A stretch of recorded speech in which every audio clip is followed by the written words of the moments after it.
السلام علیکم نحمدہ و نصلی علی رسولہ الکریم اما بعد اعوذ باللہ من الشیطان الرجیم سبحان اللہ عما یشرکون والعزت للہ جمیعا سبحان اللہ و بحمدہ سبحان اللہ العظیم۔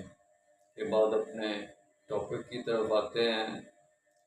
سب سے پہلے تمام مسلمین بھائیوں کو میری طرف سے السلام علیکم۔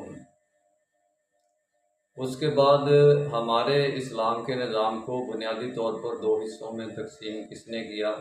مغرب زدہ مفکرین اسلام نے، جیسے مولانا مودودی اور مختلف مغرب زدہ مفکرین اسلام نے اسلام کو کیسے دو ٹکڑوں میں تقسیم کیا؟ بنیادی طور پر اقلیت کی حکومت کیوں بنتی ہے، اکثریت کی کیوں نہیں بنتی؟ چلو جمہوریت کو ہی لے لیں۔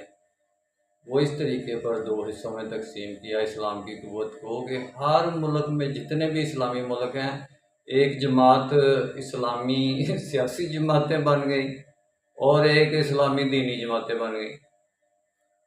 کہتے ہیں جی مولانا مودودی نے ایسا نظام لکھا کہ جدا ہو دین سیاست سے تو رہ جاتی ہے چنگیزی، تو یعنی کہ دین اور سیاست کو ملایا۔ مولانا علامہ جواد نقوی صاحب کہہ رہے تھے بھائی دین کو سیاست سے ملانا تو تب ہے کہ آپ اس جماعت کے دو ٹکڑے نہ کریں جس پر آپ نے آگے ورکنگ کرنی ہے فیلڈ میں، اس کو آپ نے یعنی کہ دو ٹکڑے پوری ورلڈ میں کر دیا اور اس کے بارے میں کوئی لٹریچر نہیں۔ مولانا مودودی نے لکھا کہ ہمیں اسلام والوں کو یہ دو بنیادی ٹکڑوں میں تقسیم کیا گیا ہے، ان ٹکڑوں کو ختم کرو۔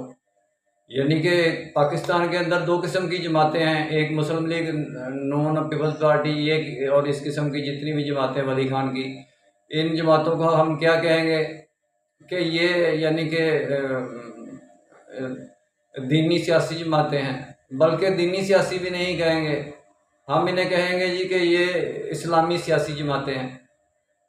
اور دوسری جماعتوں کو کیا کہیں گے جو جماعت اسلامی فضل الرحمان اور دوسری ان کو ہم کہیں گے جی یہ دینی سیاسی جماعتیں ہیں، بلکہ ان کو پہلی والی کو تو اسلامی سیاسی کہتے ہی نہیں، ان کو کہتے ہیں کہ یہ سیاسی جماعتیں ہیں اور یہ دینی سیاسی جماعتیں ہیں۔ ان کو پیپلز پارٹی کو تو کوئی اسلامی جماعت کہتا ہی نہیں، مسلم لیگ نون کو تو کہتے ہی نہیں، یعنی کہ ان اسلام کو دو حصوں میں تقسیم کر کے یہ مولوی بیچ کر کھا گیا۔ اس نے لوگوں کو بتایا ہی نہیں کہ میں نے پہلے ڈیموکریسی جس کو میں مانتا ہوں میں نے سیاست قرار دے دی ہے، اس میں بھی اقلیت کی حکومت بنا رہا ہوں، پیچھے سے تقسیم کا